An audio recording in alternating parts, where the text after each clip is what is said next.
국정감사가 종반으로 치달으면서 여야의 공방과 기싸움이 더욱 격화할 것으로 보입니다. 그런 가운데 새누리당 정진석 원내대표가 정기국회 예산안 처리 이후 본격적인 개헌 논의 가능성을 시사하면서 개헌론의 불씨도 커지고 있습니다. 차재원 부산가톨릭대 초빙교수, 박태우 고려대 연구교수 두 분 모셨습니다. 어서 오십시오. 안녕하세요. 먼저 지난 7일이죠. 인천 앞바다에서 우리 해경의 고속 단정이 불법 조업 중이던 중국 어선에 들이받치며 침몰하는 사고가 있었습니다. 여야 모두 강력한 후속 조치 마련을 촉구했습니다. 하지만 약간의 온도 차이가 있었는데요. 여야 대표의 이야기 잠시 들어보시겠습니다. 관계당국은 도주한 불법 중국 어선을 끝까지 추적해서 의법 조치해야 할 것이고 앞으로는 보다 더 엄정하게 대처해 주시기를 바랍니다. 이런 무법자들에 대해서 해경 단속 요원들만 무기 사용 자제 원칙을 지켜야 하는지, 국가 공권력이 무력화된 것은 아닌지 근본적인 의문이 들 수밖에 없습니다.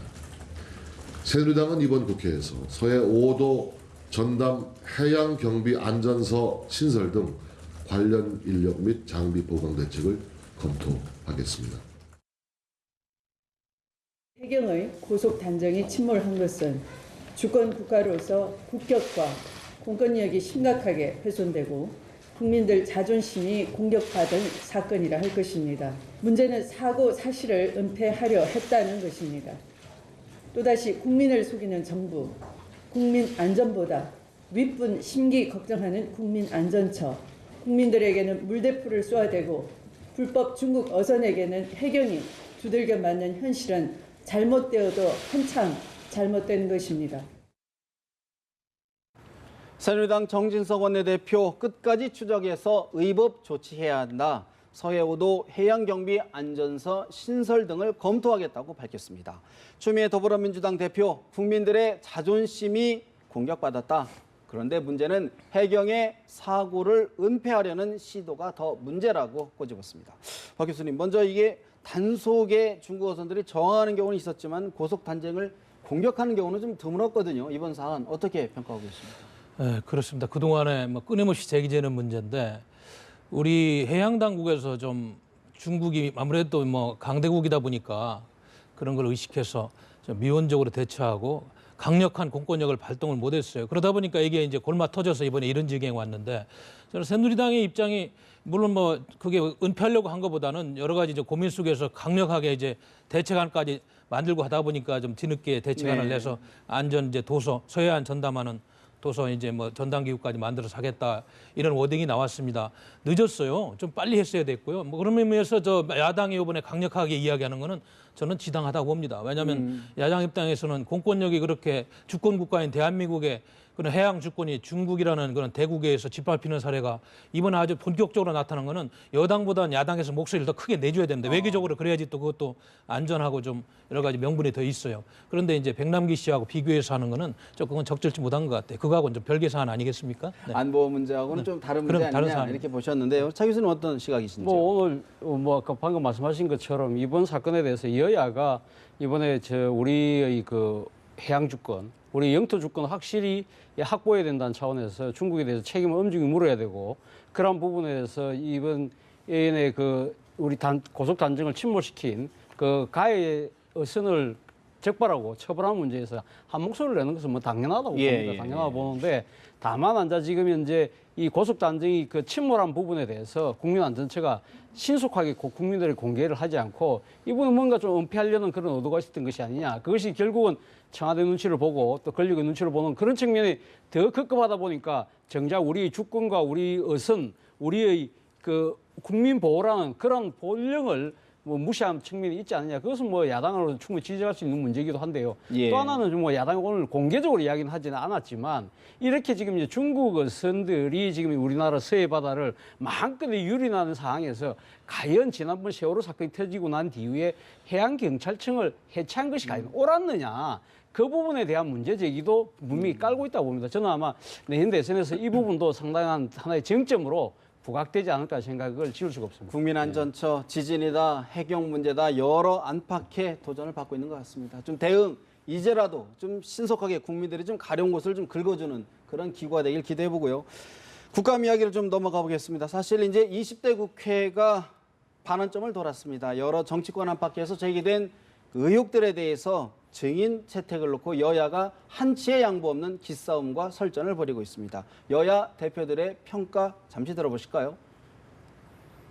지난주 내내 야당의 무책임한 정치 공세, 근거 없는 허위 폭로로 국정감사장이 정쟁의 장이 되었습니다. 이번 주에도 야당은 허위 폭로 정쟁 국감을 예고하고 있습니다. 새누리당은 야당의 정치 공세용 허위 폭로용 증인 채택에는 결코 협조할 수 없다는 말씀을 드립니다. 민생국감 하겠다고 복귀한 새누리당이 측근 비선 실세 지키고 비리 감추려 어제는 국감 파업, 오늘은 국감 파행을 만들고 있습니다.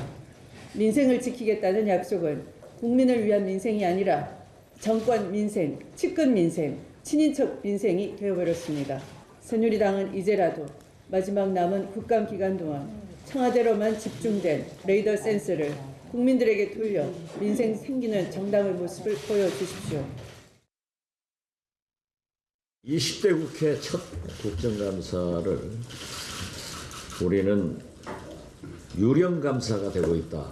떳떳하다고 하면은 왜 최순실, 우병우, 차은택, 안정복 이런 분들을 증인으로 채택시켜주지 않고 그러면서 대통령께서는 이러한 문제 제기를 하는 야당에 대해서 정쟁을 일삼는다 하고 갈목을 잡는다.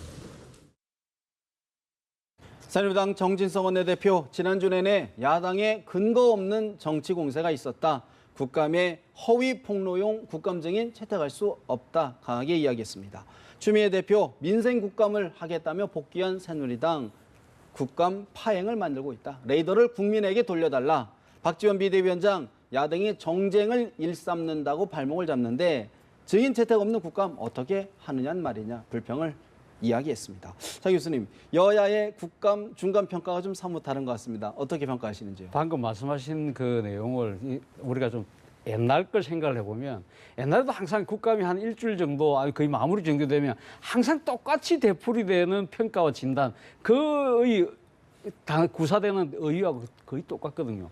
20대 국회가 사실 여소야대 국면이 새로 진행이 되면서 새로운 모습을 보여줄 거라는 부분이 상당히 많은 부분들이 기대가 있었습니다만 이번에 지금 뭡니까 김재수 장관 해임 파동과 정세균 의장의 그 발언 파문으로 인해서 국감이 완전히 파행되고 완전히 늦장 출발을 하지 않았습니까? 그러면서도 더 또 지난 19대 18대 국회보다 더 안 좋은 간행들이 지금 반복해서 진행되는 그런 상황을 보여주고 있거든요. 그런데 결국은 뭐 여야의 책임을 어느 누구가 잘못을 따진다고 한다는 것은 조금 뭐 어폐가 있긴 하겠습니다만 그러나 제가 봤을 때는 이번 그 국정감사에서 이 정부 여당 쪽에서 지금 이제 야당이 제기하고 있는 핵심 의혹인 미르재단, K스포츠 재단에 대해서 핵심 정인을 이렇게까지 보호할 필요가 있을까?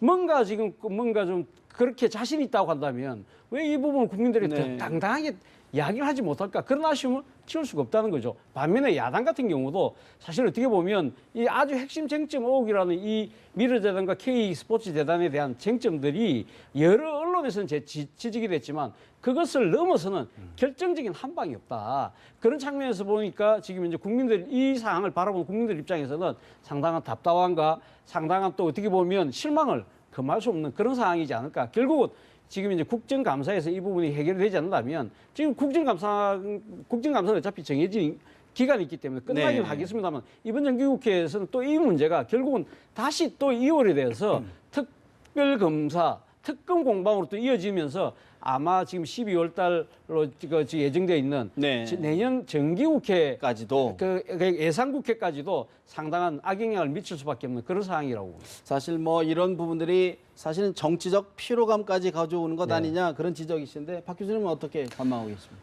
정치적인 피로감이 일반 국민들의 입장에서 보면 도를 넘었습니다. 모르겠어요. 이제 우리 일반 국민들이 어느 정도 피로가 있는지. 뭐 저는 이런 정치권을 보면서 어제도 보니까 주유엔 북한의 파워대사가 와가지고 지금 오늘 10월 10일 북한의 노동관 창정일에 혹시나 북한에서 도발을 하지 않을까 노심투사하면서 이런 모습을 보는데 아직도 국회는 니 탓 내 탓하면서 말이죠. 네. 증인 채택하는 거 가지고 실질적으로 400조 예산이 어떻게 쓰였는지 점검은 안 하고 국회의원들이 예산 전문가도 아닌데 밤새 공부하도 안 될 텐데 이렇게 정쟁되는 거 가지고 니 탓 내 탓한 시간을 끌고 하니까 짜증나고 말이죠. 국민들은 더 이상 미련을 가지고 어떻게 무슨 기대를 할 것인지 걱정이 됩니다. 그리고요, 그 K스포츠 미르재단 문제는 전경련의 관계자를 아마 일단 소환하는 선에 여당은 거기까지만 일단 하는 걸로 이게 마지노선을 정하다 보니까 부회장은 이미 더 이상 나왔죠. 못하는 걸로 나와 예, 있고 예. 거기서 이제 이야기를 하라 그렇게 돼 있는 것 같고 또 야당은 여당을 갖다 청와대 출장소라고 이렇게 또 비하하고 그러는데 사실은 이게 이제 정쟁 국감이 아니라는 이미지를 주려면 조금 더 자세한 증거를 가지고 누구나 봐도 이걸 불러내가지고 따져야 되겠다는 이런 것이 있어야 되는데 그냥 윽박지르고 이런 게 많지 않습니까? 그러니까 여당도 잘하는 거 아니지만 야당도 그렇게 큰 소리 칠 입장은 안 된다. 저는 그렇게 느껴집니다. 지금 민생국감도 민생국감이지만 안보국감이 안 되는 것이 저는 더 안타까운 거예요. 지금 심각하다 봅니다. 네. 그런가 하면 이제 금요일 날 사실 서울시 교육청에 대한 국감이 있었는데 새누리당 이은재 의원과 조희연 교육감 간의 설전이 사실은 논란을 좀 불러일으켰죠. 당시 모습 저희들이 준비했는데 다시 한번 보시겠습니다. 왜 이것을 입찰 안 하고 왜 수의계약을 했습니까? MS 오피스하고 한글 워드는 이것은 정확히 두 회사가 독점적인 회사입니다. 그래서 저희가 29억을 절하겠습니다. 저희가 학교에서 하는데 100억 자, 정도를 그럼 반대로요. 입찰도 했고요. 아니 당연히 형식 반대로요. 네, 네. 제가 묻는 것만 답변해 주세요. 이사리가 어느 자리에 와서 이렇게 막 그렇게 그냥 거짓말 증언하십니까? 아니 지금 정확히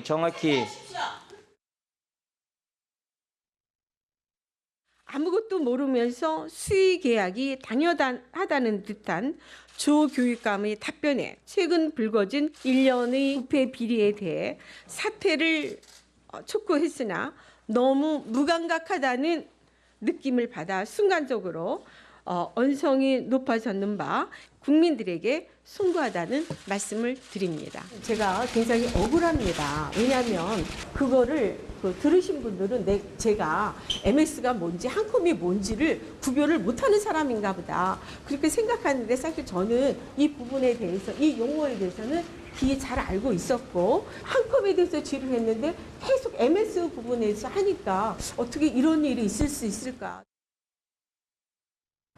새누리당 이은재 의원 이번 일을 양비론으로 접근하지 마라. 분명히 모든 사안을 알고 적절하게 질의한 거다라고 이제 해명 기자회견까지 열었는데요. 차 교수님, 이번 사례 말고도 사실 이번 국감에서 좀 무책임한 폭로, 막말 뭐 이런 것들이 많지 않습니까? 뭐 어기구 더불어민주당의 뭐 특허청장 아들 측채 의혹이라든가 뭐 해프닝도 있었는데 동명이인이다 예, 그런 예. 이야기도 있었고 지금 또 뭐 야당에서는 지금 전직 경찰총장의 또 이 무슨 또 자문하면서 뒷돈을 받았다 뭐 그런 여러 가지 의혹도 제기하고 있습니다만 아직까지 야당 쪽에서는 이 지금 구체적인 실명과 또 관계된 기업의 이름을 거론하지는 않고 있습니다. 밝히지 않고 있기 때문에 이것도 무책임한 폭로가 아니냐고 여당의 공격을 받고 있습니다만 물론 뭐 박지원 지금 그 국민의당 이 원내대표가 이 문제도 사실 또 지적을 한 측면이 있기 때문에 본인이 그 부분에서 이야기를 하겠다고 하니까 그건 뭐 지켜봐야 될 대목이긴 합니다만은 방금 우리 자료에서 나온 리포트에서 나온 이현재 의원과 조희연 교육감과의 지금 이제 문제는 제가 봤을 때는 우문의 우답의 전형적인 하나의 사례가 아닌가 하는 생각이 드는데요. 사실 어떻게 보면 이현재 의원 입장에서는 지금 이제 수의 계약을 한 거 아니냐고 물어보시는데 사실 팩트에 지금 뭐 보도에 의하면 분명히 지금 이제 서울교육청은 이 입찰을 했다는 거 아닙니까? 그렇기 때문에 근데 문제는 수의 계약을 했냐 부분을 묻는 부분에 대해서 조희연 교육감이 MS 오너는 어차피 한 군데서 만들어내는데 그밖에 가면 수의 계약 할 수밖에 없지 않느냐는 식으로 또 잘못 대답을 한 거죠. 그렇게 마침 그러니까 이현재 의원이 어떻게 보면 상당히 MS 워드가 어디서 만들지 모르는 그런 아주 무지한 사람처럼 이렇게 오해에 비춰지는 그러한 걸 불러일으켰다는 거죠. 사실 이 MS 워드가 한 군데서 생산하지만 파는 곳은 여러 곳에 있기 때문에 사실 그러니까 지금 여러 군데 있습니다. 그렇지만 서울시 교육청에서는 이번에 우리는 수의 계획가 아니라 입찰을 했습니다 하고 이야기했으면 별 문제 없이 넘어갈 문제를 이런 식으로 꼬이게 만든 그런 측면에서 보면 양쪽에 사실 다 책임이 있는데 그러나 아마 저는 제 생각에는 이 화면을 보는 많은 국민들이 상당히 실망을 거두지 못하는 부분은 MS 워드가 누가 만드느냐 그런 측면보다도 지금 이제 국감장에서 이현재 의원뿐만 아니라 모든 의원들이 피감기관장에 대해서 그 태하는 그 고압적인 자세들 네. 이런 부분에 대한 질타가 저는 더 큰 부분을 차지하는 것이 아닌가 하는 생각입니다. 근데 조금 전에 이은재 의원 이야기하는 걸 보니까 많이 화가 나 있네요. 네. 여성 의원이 이렇게 고함을 지르니까 더 좀 이렇게 분위기가 좀 그렇게 뜨고 그러는데 사실은 이제 무입찰 수의 계약을 한 게 아니야. 이 부분을 이야기하려고 하다 보니까 조현 교육감이 오해를 해가지고 MS의 이니셜 마이크로소프트 워드도 모르는 것처럼 이렇게 비친 게 아주 잘못 지금 전달이 된 것 같아요. 예, 그런데 예. 제가 보기에는 지금 국정감사를 하다 보면은 의원들이 보좌진에서 밤새워 준비하고 이렇게 준비한 자료들을 이야기해서 언론에 좀 나가고 자기가 좀 국감에서 역할을 했다는 것을 알려야 되는데 그것이 뭐 엉뚱한데 와전돼가지고 보도되니까 이은재 의원도 좀 억울하기도 하고 창피하기도 하니까 저렇게 강한 저항이 나오는 것 같고 막판에 그 하태경 의원이 뭐 중계를 중계도 해가지고 하고, 예. 조현 교육감도 그 뜻을 알고 다시 한번 살펴보겠다고 하니까 다시는 국민들 앞에서 이런 낯뜨거운 설전을 안 했으면 좋겠습니다. 알겠습니다. 사실 뭐 이번 국감 지리자뿐만 아니라 피감기관장들의 무성의한 답변도 사실 짚고 넘어가야 되는데 이런 부분들은 좀 저희가 국감의 질을 높여가는데 좀 서로 경청해야 될 부분으로 정리를 해야 될 것 같습니다.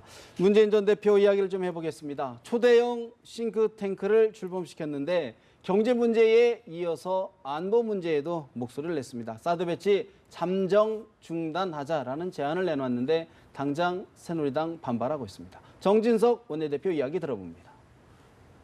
문재인 전 대표가 어제 자신의 SNS를 통해서 사드 배치를 위한 재반 절차를 잠정적으로 중단하라 이렇게 말하면서 한미 간의 사드 배치 합의에 대해 국회 비준 동의를 얻지 않으면 안 된다 이렇게 주장했습니다. 명색이 대선 주자라는 분의 안보 인식, 현실 인식이 이 정도밖에 되지 않은가 매우 실망스럽습니다. 오늘은 바로 북한 노동당 창건일입니다. 우리 전 군이 비상 대응 태세를 유지하고 있는 이때 대선 후보를 역임했던 분이 느닷없이 사드 배치 중단을 들고 나온 저희가 의심스럽습니다. 문재인 전 대표는 안보 문제에 대한 최소한의 책임 의식을 가져주시기를 바랍니다. 명색이 대선 주자라는 분의 안보의식이 실망스럽다. 사드는 국회 비준의 대상도 아니라며 강하게 비판을 했습니다. 박 교수님, 문재인 전 대표 이야기를 들어보면 한반도 사드 배치를 잠정 중단하고 북핵 폐기를 위한 외교적인 노력을 좀 더 강화하자 이런 취지인데 타당성 어떻게 평가하고 계십니까?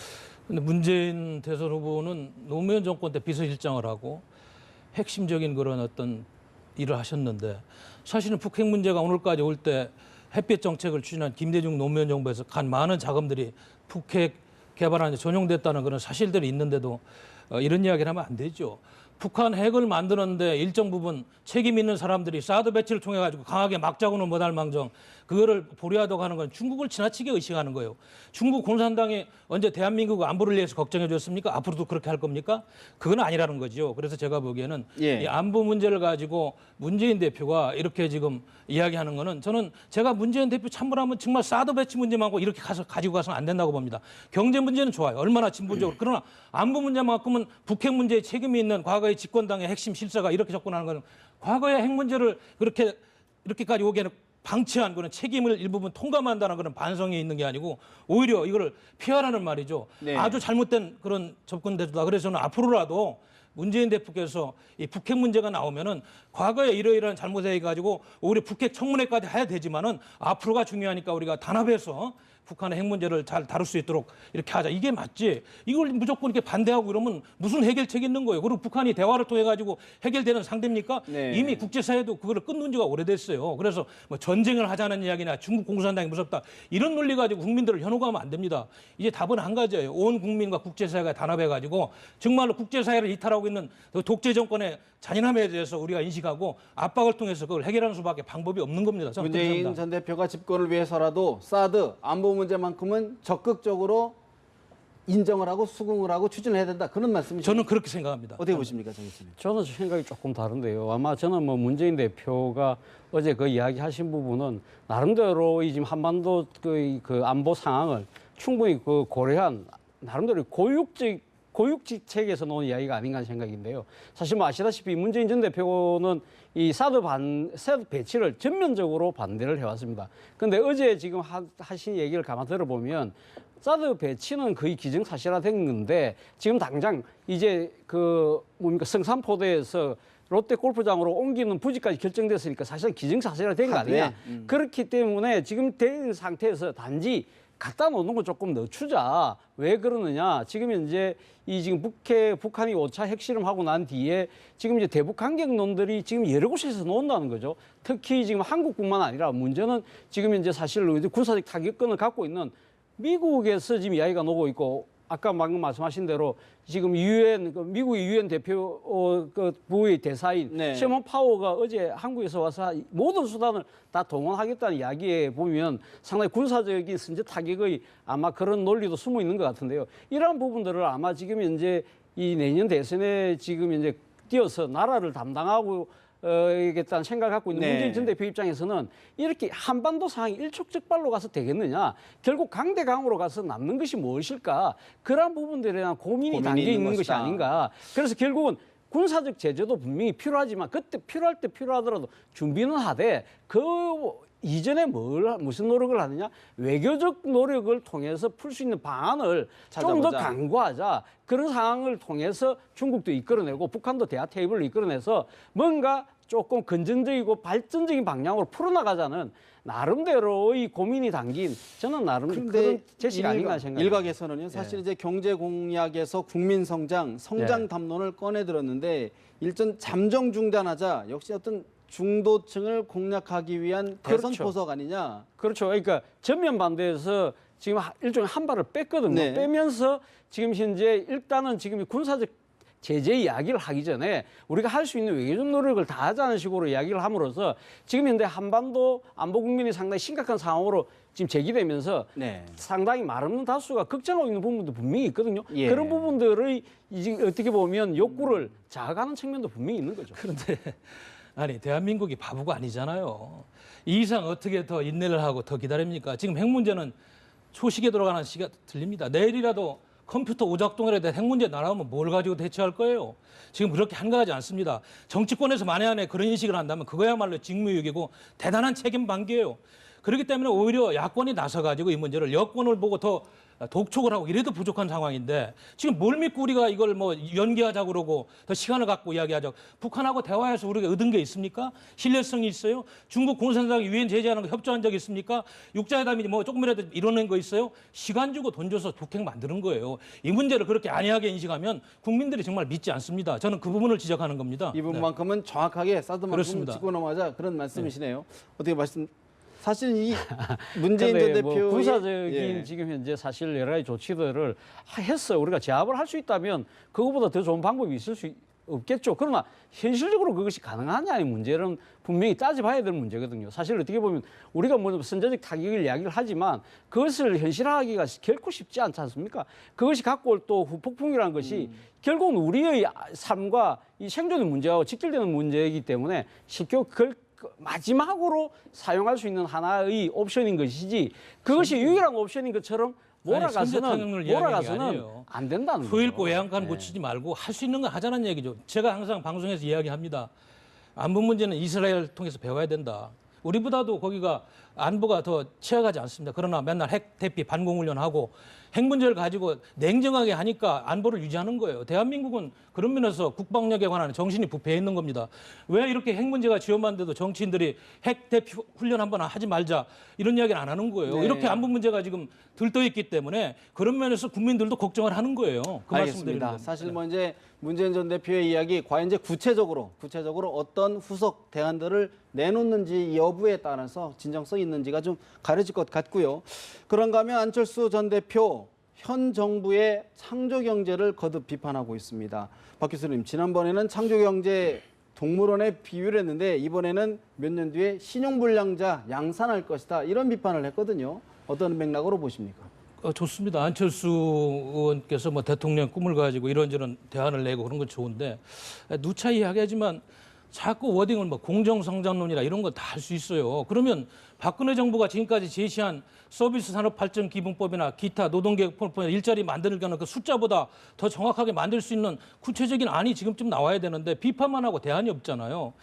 그래서 저는 안철수 의원께서 창조 경제를 비판하는 것도 좋고 대한민국 경제에 대해서 진단하는 것도 좋은데 그분은 어떻게 보면 경제 전문가 아니에요? 벤처 네. 전문가고 정치인이라기보다는 경제 부분에 좀 더 구체적으로 좀 박근혜 정부의 서비스 산업 발전 기부표 34만 개 일자리 만든다 이게 잘못되게 이랬는데 이렇게 하면 몇 년 자리를 좀 만들 수 있으니까 그렇게 좀 가자 이렇게 얘기하지. 맨날 뭐 공정성장론이다 이런 것만 이야기해가지고 설득력이 없어요. 창업 국가론도 이야기를 했습니다. 안철수 그러니까 전 그런 대표가. 워딩이 얼마나 공허하고 지금 솔직한 이야기로 어느 정부가 들어서도 세계적인 경제 구조라든지 경제적인 침체 구조에서 얼마나 더 나은 경제 정책을 펼칠 수가 있어요. 지금 박근혜 정부보다 더 낫게 한다는 보장이 있습니까? 이건 대한민국 경제만의 문제가 아니에요. 대한민국 예산도 부족하고 세계적인 경제 구조의 그런 불안감 맞물려 가지고 머리를 짜내도 몇만 개 일자리 만드는 게 굉장히 어려운 상황이에요. 그냥 두루뭉실하게 일자리 100만 개 만들어집니까? 그리고 이야기하잖아요. 기종노조 이렇게 협조하지 않고는 지금 노동시장의 유연성이라든지 600만 비정규직 노동자들 일자리 문제 가지고 청년들 일자리까지 연결해서 안 된다는데 그런 거 가지고 비판하고 실질적으로 해야지 왜 두루뭉실하게 항상 이야기하는 이거예요. 좀 더 구체적으로 이야기해달라는 얘기입니다. 네. 구체성이 결여됐다는 지적을 이제 거듭하고 계시는데 차 교수님 어떤 진단이신지요? 뭐 제가 봤을 때는 안철수 의원께서 나름대로 구체성을 담아내서 오늘 던진 정책 아닌가요? 그러니까 지금 이 창업 그 청년 창업론을 이야기한 거 아닙니까? 지금 그 전에 아까 말씀하신 대로 창조 경제가 사실 어떻게 보면 동물원에 비유하면서 솔직히 말해서 박근혜 정부의 창조 경제가 대기업에 의존한 대표적인 전시행정이라는 그런 비판인데 그럼 당신은 그럼 내놓을 것이 뭐냐고 이야기했을 때 이번에 아마 거기에 대한 물음에 대한 답으로 아마 지금 청년 창업을 이야기했는데 본인 스스로가 창업을 해서 이 소위 말해서 벤처를 통해서 IT 벤처를 통해서 엄청난 부를 일구고 그걸 통해서 또 사회의 한원함으로서 소위 말해 안철수 신화를 만들어냈던 당사자 아닙니까? 어떻게 보면 자신이 가장 잘 알 수 있는 이 장기이자 특기를 갖고 지금 이제 구체적인 정책을 내놓은 거거든요. 사실 어떻게 보면 지금 이제 우리나라 경제 문제에서 가장 큰 문제 중에 하나가 또 청년 실업의 문제거든요. 그 부분을 어떻게 자신의 관점에서 창조적으로 푼다는 것이 일종의 새로운 신생기업들 스타트업을 만드는 그런 이 지금 이제 여러 가지 경제 생태 구조를 만들자는 의미이기 때문에 저는 나름대로 일기는 상당히 타당성이 있다고 보지만 그러나 비판적인 관점에서 본다고 한다면 과연 안철수 의원이 지금 이 출연해서 만들어낸 안철수 재단이 이런 이야기 본인이 하기 전에 이런 청년 스타트업을 위한 여러 가지 이야기를 좀 더 하고 만들어내고 이야기를 했다면 좀 더 진정 있게 와닿지 않았을까 그런 생각을 합니다. 그런데요, 사실 눈길 끄는 게요, 차 교수님. 이제 물론 같은 당이라고 그래서 네. 모든 한 목소리를 낼 수는 없지만 유성엽 국민의당 교문위원장이 사실 성장에 뭐 붙는 거는 다 가짜다. 네. 이런 얘기를 하면서 좀 비판을 했단 말이죠. 어떤 맥락일까요? 그 유승엽 의원이 사실은 뭐 야당 의원이신데 저도 그 발언을 보고 조금 놀랐습니다. 그러니까 본인 생각은 지금 이제 한국 경제가 이리 힘든데 지금 무슨 뭐 국민 성장이다, 공정 성장이다, 뭐 동반 성장이다 앞에 뭐 붙지 말고 수치가 붙는 것 자체가 성장하자. 네. 다 거짓말이다. 일단 다 성장을 목표로 해야 되는데도 불구하고 소위 말하는 우리 사회의 가장 큰 문제, 양극화 문제에 대한 뭔가 나름대로 해법을 제시해야 되니까 이렇게 거짓말하는 것이 아니냐. 애들로서 이야기하지 말고 지금 당장은 성장에도 초점을 둬야 된다는데 그런 이야기를 하고 싶어서 아마 그런 이야기를 하신 것 같아요. 그럼에도 불구하고 저는 조금 이 유승엽 의원의 발언에서 조금 지나치다 싶은 부분이 이런 그 동방성장과 공정성장의 그런 수시가 붙는 부분을 유신 시대의 박정희 전 대통령이 이야기했던 한국적 민주주의와 비교를 하면서 이야기한 부분은 조금 지나친 점이 있다. 그런 생각을 야당 의원께서 행정고시 출신의 그 똑똑한 삼선 의원, 야당을 누구보다 잘 알고 항상 야당 의원하고 대비하는데 야당 의원 유성엽 위원장이 오직 답답했으면 그런 이야기를 했겠어요. 제가 조금 전에 말씀드렸잖아요. 비판을 위한 비판을 하면 안 된다는 거. 조금 더 구체적으로 대안을 가지고 비판하라는 그 이야기 아니겠어요. 저 이야기는 저는 정말 야당 의원들이 되새겨야 된다고 봅니다. 왜 저 얘기가 값어치가 없어요. 의미 있는 이야기입니다. 제가 보기엔. 충분히 현실적인 그럼요. 이야기로 네. 받아들여야 된다. 그렇습니다. 알겠습니다. 그런가 하면 여권에서는 지금 다시금 개헌 논의가 불붙고 있는 것 같습니다. 야권에 비해서 상대적으로 유력 대선 주자들이 적기 때문에 이런 일이 빚어지는 것 같은데 오늘 정진석 원내대표 이야기를 자주 들어보는데 다시 한번 좀 들어봐야 될 것 같습니다.